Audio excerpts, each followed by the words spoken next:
He first showed up through the smoke, that muggy Seattle morning, when the calm of my life literally turned to ash. But this isn't a story about the fire that evacuated the building. It's about another kind of fire. The one that starts low and consumes you from the inside without making a sound. A fire that, before destroying, reveals what's still whole. Subscribe to the channel and hit like to get more stories like this. My name is Nathan Brooks. I'm 32, a data engineer, and I work for a company too big for anyone to remember its full name. I live surrounded by algorithms, colorful dashboards, and short phrases in formal emails. Numbers obey, patterns repeat, and until then, that was enough for me. Nothing outside the expected, the well-defined schedules, or the programming of my weekly meals. To someone seeing me for the first time, maybe I look like someone who likes solitude. But the truth is, tranquility protects me. I've had relationships before, of course. A few, almost all harmless. The last one ended like a system error. Nobody knew where the bug had started anymore. Since then, I preferred to silence not just my phone at night, but also parts of myself that, I admit, were starting to rust. But it was there, on that day when the digital world was swallowed by physical flames, that everything began to reconfigure. If you think this is just another story about two guys who met by chance, you're wrong. Stick with me, because certain nights have the power to rewrite what we believe is immutable. From my apartment windows, you can see part of the Seattle skyline, buildings cutting across the usually gray sky, and a city that never goes quiet. But in here, everything stays stable, just how I like it. Numbered organizing cubes, rug always in the same place. Every room has its role, every object its space. I like the quiet of dawn, the sound of the keyboard against the light wood desk, the soft lights that prevent screen glare. My walk to work is always the same. Headphones in, tech podcast playing, steady steps. The building where I work has 12 floors, smells of new carpet mixed with old, and a snack machine that swallows coins without anyone complaining. I go in, pass through the scanner, and slide to my cubicle where 2 monitors await me. There, I spend hours building predictive models for problems that, ironically, almost never require human emotion. It's funny. Sometimes, when I finish a more complex code, I feel a spark of satisfaction. It seems small, but it's genuine. At night I cook something simple, grilled chicken, brown rice, roasted vegetables. I drink some tea, reorganize my files, and review tomorrow's tasks. Every step, a manual. Every word, measured. That's how it was. Predictable, comfortable, safe. A straight line. And then came the short circuit. It all started with a spark, an exposed wire on the 9th floor, an ignored alert, an expired extinguisher. I didn't see the fire start, but I smelled the metallic odor spreading through the hallway even before the alarms went off. When the siren blared, everyone did exactly what was expected. Grabbed their belongings and ran for the stairs. Only, I left something behind. My external hard drive. 5 years of data, contracts, reports. No backup. On an impulse I'd control any other day, I went back. I ran up 3 flights of stairs, my heart pounding more from the awareness of the mistake than the accumulating smoke. I reached the glass door of my floor, tried to force my way in, but was stopped by a tall man, fully equipped, face smudged with soot and eyes that, even through the mask, stared at me with an authority impossible to ignore. "Seriously, you came back for a hard drive?" he said, already pulling me by the arm. His voice deep, muffled by the radio clipped near his uniform collar. "It's important." I didn't have time to finish. He held me firmly and slung my arm over his shoulder, ignoring my protests. "Stubborn as hell. Let's get out before you need oxygen too." Outside, breathless, sitting on the curb, I watched the controlled chaos. I saw people crying, cars stopping, distant sirens approaching, and him. The rescuer, now without his helmet, revealing wavy, light brown, sun-kissed hair, stubble, and a kind of presence that seemed out of place in that catastrophic scene, like he was a character from another script. "Jake Ellis, captain of Unit 13. He extended his hand with a slight smile at the corner of his mouth. "And you officially owe me a beer and a lesson on priorities." I laughed, surprised at myself. The intensity of the situation didn't match the almost flirtatious tone in that sentence. But there was something there, a playful tone, an interest lurking. In the following days, I couldn't get him out of my head. So, when he showed up again, his uniform open at the chest with the excuse of a new post-fire safety inspection, I knew it wasn't about the building. Just checking if the hero engineer is okay, and if he learned how to back up his stuff. He gave me that same look. Provocative, curious, dangerously irresistible. And I thought maybe you still owed me a certain beer. He came for dinner on a Saturday. He brought a bottle of red wine in a brown paper bag and a semi-prepared pizza, the kind you finish baking at home. When I saw him on the other side of the door, out of uniform, wearing jeans and a hoodie, with messy hair and an easy laugh, something in me softened. I knew engineers look like they cook well, he commented, looking at my organized counter. Or like they have OCD. We laughed. I poured the wine. He spread slices of salami with the calm of someone who feels at home, even though it's their first time there. Dinner continued at an unexpected pace. We talked about endless shifts, triage systems, algorithms that calculate ideal routes, and neural network filters applied to medicine. He listened to me with genuine curiosity. I listened to him with disguised admiration. We cleaned everything together. We argued over who washed and who dried. We made playing around feel natural, easy. The following week, he invited me to see the fire station. Only if you prove you can share a bunk with 11 sweaty, noisy men, he said over the phone. That sounds intimidating. Interesting would be fairer. At the station, he introduced me as a friend, and that was more than I expected. I saw the loyalty among his team, the way they treated life as something within arm's reach. Between jokes and discreet glances, our connection seemed to take on clear contours. He liked to wake up early, to run, to eat fried chicken. I liked tea, silence, and listening while others filled the room. And curiously, the sum of these differences didn't cause friction. We had something being built, a kind of code between us that didn't have a name yet, but that made sense, almost too much sense. But not everything follows a script. After a few light weeks, came the days when Jake would suddenly disappear. No message, no warning. The shift would extend.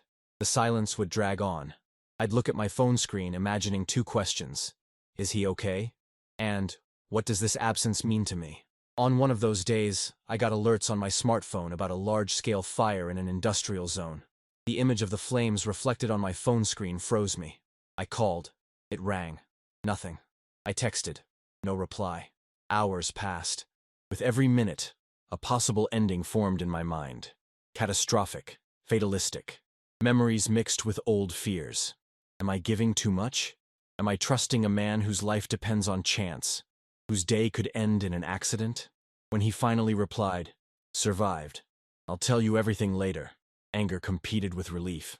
I barely breathed during the cold shower I took that night, trying to wash away the feeling of helplessness. In the following days, I avoided calling him. I kept my distance, trying to regain control of my narrative. But at the same time, everything seemed colorless, as if Jake had taken with him the unexpected that made my life wake up again. He was the one who sought me out. He showed up in the early morning, uniform wrinkled, eyes too tired, and a paper bag with 2 cookies. He didn't say anything, just looked at me. I know what this does to you, he began, his voice almost a whisper. I never promised stability, Nathan. But I can promise one thing. My intention was never to disappear on you.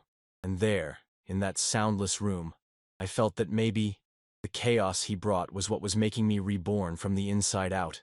The night everything overflowed wasn't soundtracked by rain on the window or cinematic thunder. On the contrary, it was muggy, dense, as if even the air was waiting for something to happen. It was Jake's first night sleeping outside the station without being called in last minute. He showed up around 8, in a dark hoodie, hair still damp from a shower, and a bag of craft beers. His smile seemed relaxed, but there was something, a build-up in his gaze, as if the whole day was being compressed there, in that visit. They told me engineers spend more time with code than with people, he said as he walked in, throwing himself onto the couch without ceremony. And they told me firefighters only relax when the world's on fire, I countered, sitting beside him, almost touching his knee. When the world's on fire, we learn to seek shelter in what's firm.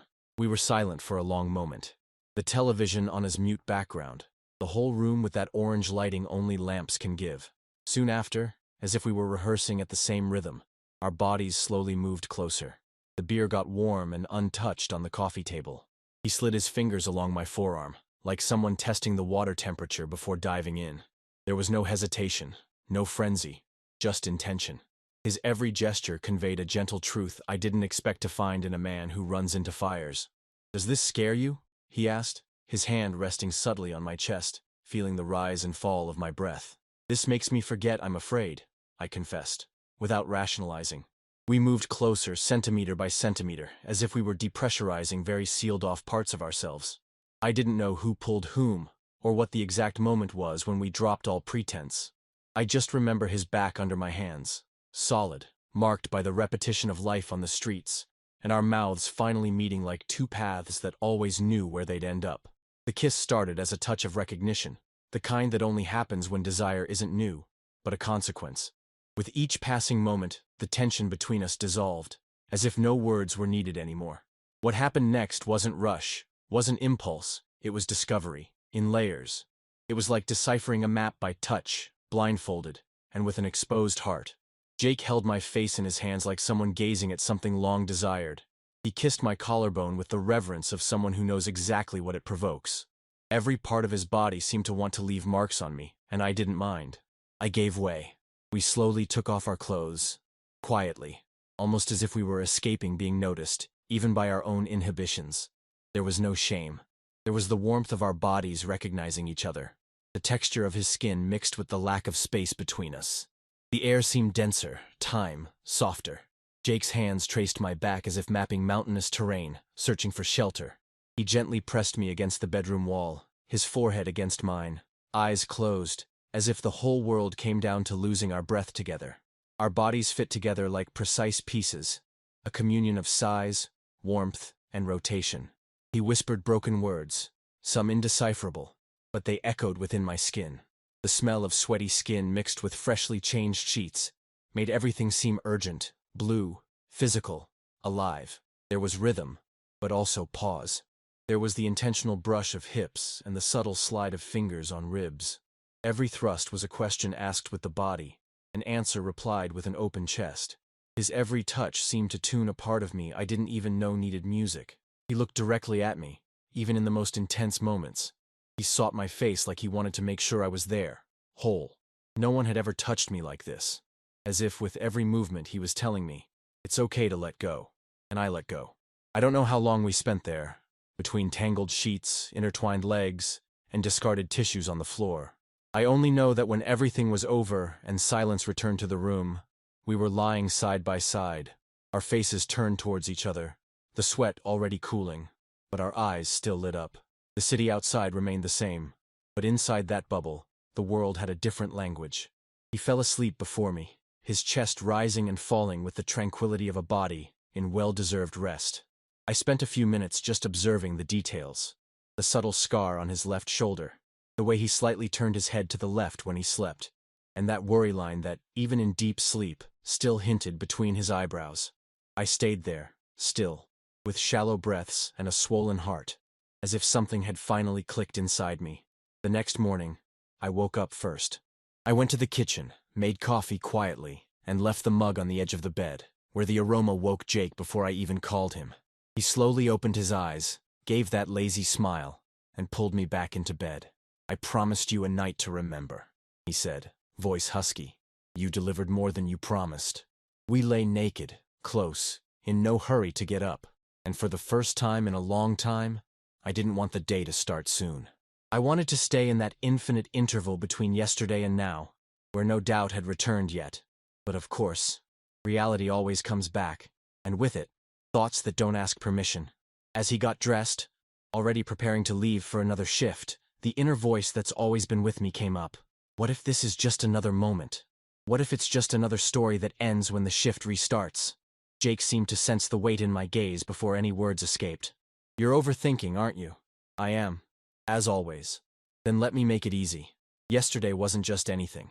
I spent a whole week waiting for the right night to really go for it with you. And I don't regret a thing. He pulled me close, pressed his forehead against mine once more, and left me there, flooded with the calm that only those who live between the limits of life and death can offer. For the rest of the day, I went back to my routine, and everything seemed the same, but it wasn't. Something in me had been redefined. The walls seemed less suffocating, the silence less oppressive. The code on the screen seemed finally just a detail, not my whole world. My body still remembered his touches. My pillow still held his scent. The rumpled sheet. The memory of a night that didn't fit the patterns I'd tried to follow until now. And there, among emails, spreadsheets, and charts, a silent certainty grew.